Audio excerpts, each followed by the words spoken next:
তার কারণে জুলাই, এই জুলাইকে আমার দল, বিশেষ করে আমাদের নেতা জনাব তারেক রহমান পূর্ণাঙ্গভাবে ধারণ করেন। তারুণ্যের উপর নির্ভরশীল এই নেতৃত্ব আপনাদের প্রত্যাশার সাথে কোনোদিনও প্রতারণা করবে না। আরও আসার কথা, এখনকার যে তরুণরা 20 থেকে 30 বছরের মধ্যে, আরও কম 25 থেকে আরও কম বয়সের মধ্যে, তাদের মধ্যে যে বিপুল সম্ভাবনা, এটা আমার দল উপলব্ধি করে এবং আপনাদের মেধার যোগ্যতার ভিত্তিতে প্রায়োগিক সম্ভাবনা বৃদ্ধি করার জন্য, ইউটিলিটি জন্য আমার দল সুনির্দিষ্ট পরিকল্পনা করছে, যেটা আপনাদের প্রত্যাশা পূরণ করবে।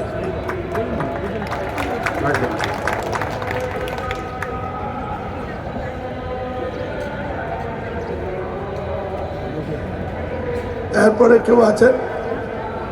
যেনারা মাইক্রোফোন ডিল করবেন একসাথে 3-4টা প্রশ্ন নিয়ে নেন, মাগরিবের সময় হয়ে গেছে। একসাথে 3-4টা প্রশ্ন, সর্বোচ্চ 3 থেকে 4টা প্রশ্ন। আসসালামু আলাইকুম।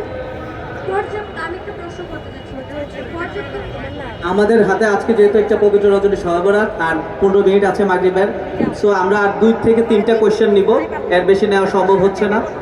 আমি চাচ্ছি একবার খুব দ্রুত সময়ের মধ্যে প্রশ্নগুলো করলে আমাদের জনপ্রতিনিধি না নিয়ে উঁচুতলার ভবনগুলো কনস্ট্রাকশনের কাজ চলছে, তাতে প্রতিদিনই ছোটখাটো বড় আকারে দুর্ঘটনা ঘটতে পারে।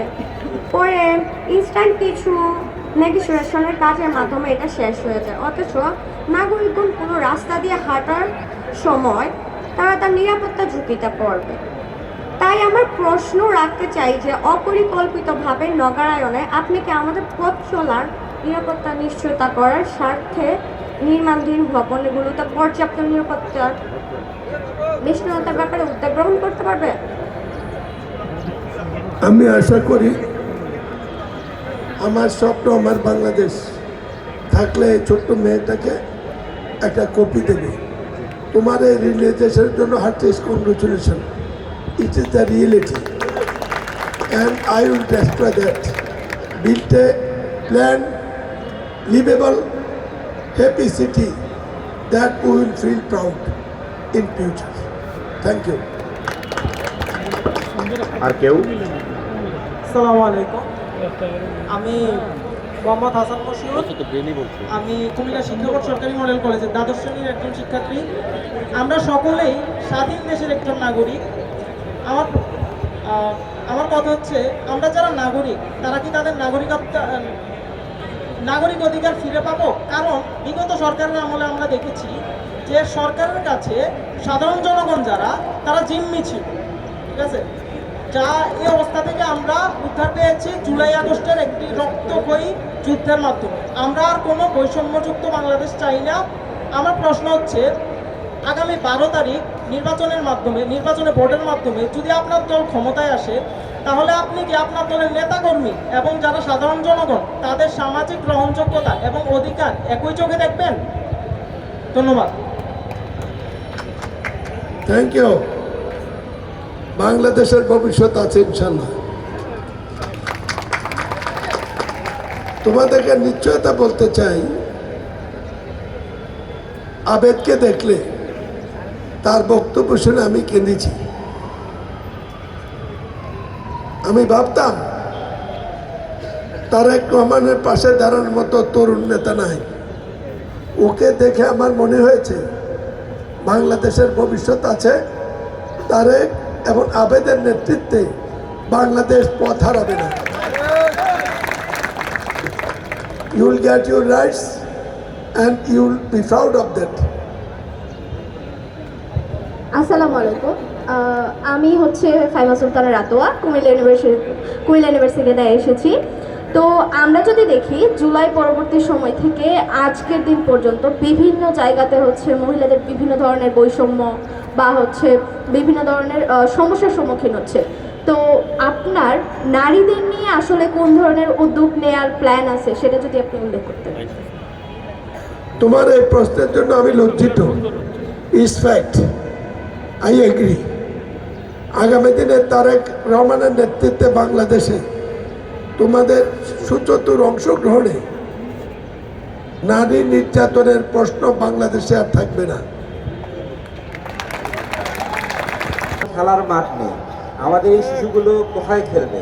এই মাঠের জন্য কি আপনার কাছে কোনো সুনির্দিষ্ট পরিকল্পনা আছে কিনা থাকলে দয়া করে আমাদের জানাবেন। আর ছোট্ট আরেকটি সম্পর্ক প্রশ্ন, সেটা হচ্ছে যে আমরা এখন পৃথিবীর নানা দেশে দেখতে পাই যে, যেমন অস্ট্রেলিয়াতে এবং ইংল্যান্ডে দেখতে পেয়েছি যে 15 বছরের নিচে সোশ্যাল মিডিয়া বন্ধ করে দেওয়া হবে। কারণ আপনাদের সরকার যদি ক্ষমতায় যায়, আমাদের এই শিশুদের মানসিক বিকাশের ক্ষেত্রে যেই জিনিসগুলো বাধা হচ্ছে, যেমন হচ্ছে সোশ্যাল মিডিয়া অতিরিক্ত ব্যবহার এবং এই ধরনের জিনিসগুলো, এই ক্ষেত্রে আপনারা কি করতে পারেন বা এমন কোনো পরিকল্পনা আছে কিনা থাকলে? বাংলাদেশের মিডিয়া বন্ধ করার, ইন্টারফেয়ার করার দিন ফুরিয়ে গেছে। জুলাই অভ্যুত্থান, জুলাই বিপ্লব জাতিকে সেই শিক্ষা দিয়েছে। জনাব তারেক রহমান বিএনপি তার অংশ। নিশ্চিন্তে থাকেন, এই জিনিস আর বাংলাদেশে ঘটবে না।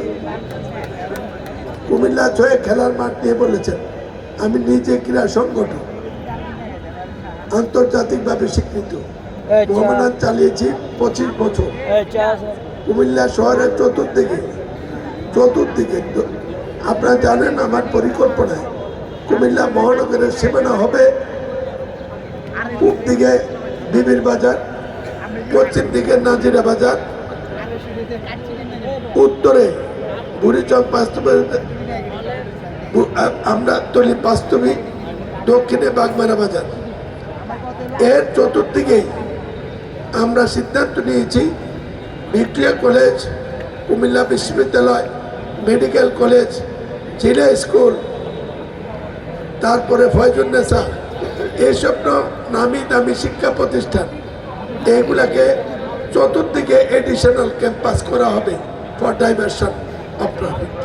1 2 নম্বর, 4 দিকে 4টে স্টেডিয়াম করা হবে এবং এই সমস্ত স্টেডিয়ামগুলো হাইওয়ে সংলগ্ন অথবা ইজি অ্যাক্সেসেবল এরিয়া হবে। এর মধ্যে একটা সুয়াগাজীতে, একটা আমরা করব খুব সম্ভবত যেটাকে আমরা বলি আলেকার চর, এমনকি গুমতির ভিতরেও হতে পারে, স্পেস আছে। আমি জায়গা নেওয়ার চেষ্টা করছি। পূব দিকে বিবির বাজারের কাছে ইজি অ্যাক্সেস দিয়ে 4টে স্টেডিয়াম হবে এবং 4টে স্টেডিয়ামই জুলাই যোদ্ধাদের নামে উৎসর্গ করা হবে। নামে 7 ম্যানের লাশ আমি দেখিনি। 7 ম্যানের মেয়ের আকুতি আমি 3 দিন পরেই দেখেছি। 7 ম্যানের বাবা বাড়িতে ছিল না। আজকে কাঁদে, খুব শক্ত মহিলা, সে বেঁচে আছে, আমি খুশি। ওই সময় মনে হয়েছিল সে বোধহয় নিজকে হারিয়ে ফেলেছে। তাদের সাথে আমার ঘনিষ্ঠতা ছিল। তার বাবা রাজনৈতিকভাবে আমার সাথে সামাজিকভাবে সম্পর্কিত। এই প্রস্তাবটি করেছে উত্তম এবং আজকে থেকেই রাজগঞ্জ সমনি টু নোয়াখালী সমনি এই সড়ক শহীদ সাতমান সরকার নামে নামকরণ করা হবে। Thank you. সর্বশেষ কোশ্চেন, আমরা জানি এই জুলাই আন্দোলনে কুমিল্লা বিশ্ববিদ্যালয়ের ভূমিকা সারা বাংলাদেশ দেখেছে। আমরা এটাও জানি এই কুমিল্লা বিশ্ববিদ্যালয়ের প্রতিষ্ঠায় আপনার ভূমিকা কেমন ছিল। আপনার কাছে আমার প্রশ্ন, উচ্চশিক্ষায় এবং কুমিল্লা বিশ্ববিদ্যালয়ের আধুনিকায়নে আপনার পরিকল্পনা কি? আপনি যদি ক্ষমতায় আসেন, আপনি এই বিশ্ববিদ্যালয়ের জন্য কি করবেন? আপনি উচ্চশিক্ষার জন্য কুমিল্লার জন্য কি করবেন? সুযোগ যদি পাই, কুমিল্লা বিশ্ববিদ্যালয় ভবনগুলো রেখে সমগ্র শিক্ষা পদ্ধতি পরিবর্তন করে আজকের যুব শিক্ষার জন্য সাজিয়ে দেব নতুন করে। আমার একটা প্রশ্ন আছে। আচ্ছা, লাস্ট প্রশ্ন, এটা লাস্ট কোয়েশ্চেন। মোল্লা ফাতিন ইশরাক, এটা লাস্ট কোয়েশ্চেন। তুমি জুলাই যোদ্ধা, এই জন্য প্রশ্নটা নেওয়া হলো। Last question. আমি কুমিল্লা ভিক্টোরিয়া কলেজের ছাত্র। আমার কুমিল্লা ভিক্টোরিয়া কলেজে অনেকদিন ধরে অনেকগুলো সমস্যা আমরা পরিলক্ষিত করছি। অনেকভাবে আমরা প্রিন্সিপাল স্যারের কাছে অনেক কমপ্লেন করি, কিন্তু কোনো সমস্যার সমাধান হয় না। শিক্ষা সচিব আসছে, ওনাকে আমরা আমাদের সমস্যাগুলো বলছি, কোনো সমাধান হয় নাই। আমাদের এই কুমিল্লার সর্বশ্রেষ্ঠ বিদ্যাপীঠ কুমিল্লা ভিক্টোরিয়া কলেজ 29,000 বা 30,000 ছাত্রের অলরেডি পড়ালেখা করছে এই ভিক্টোরিয়া কলেজে, অনার্স ও ইন্টার শাখা মিলিয়ে। সে দোনোটা মিলিয়ে আমাদের হল আছে মাত্র 2টা। একটা হলো আমাদের অনার্সে মাত্র 400 জনের, আর 400 জনের জন্য একটা হল, যেটা 29,000-এর মানে অনেক কম।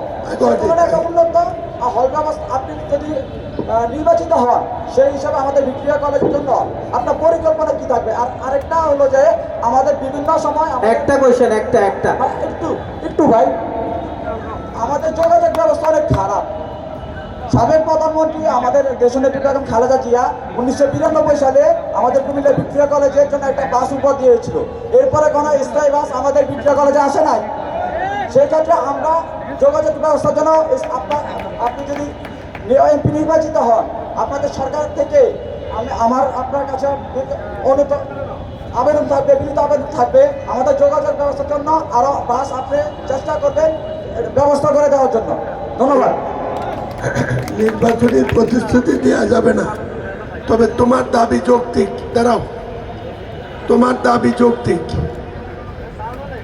ইনশাল্লাহ আমরা বাস্তবায়ন করব। 2, কুমিল্লা বিশ্ববিদ্যালয়ের টোটাল সংস্কার দরকার। ধান্দাবাজিরা কুমিল্লা বিশ্ববিদ্যালয়কে নষ্ট করে ফেলেছে। আমি এই জন্য বিশ্ববিদ্যালয় করি নাই, এবং যারা করেছে তাদের একদিন বিচারের হাতে আসতে হবে। কুমিল্লা বিশ্ববিদ্যালয় তোমাদের পছন্দ অনুযায়ী পুনর্গঠিত হবে।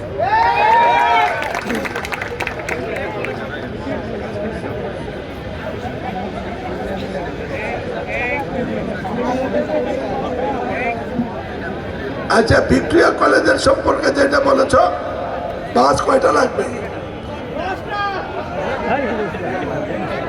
তোমার কথায় তোমার ইজি পরিবহনের জন্য যে কয়টা লাগে, এই 5টা বাস 1 বছরের মধ্যে সরকার তোমাদেরকে দেবে। আচ্ছা, আমি কেন ধন্যবাদ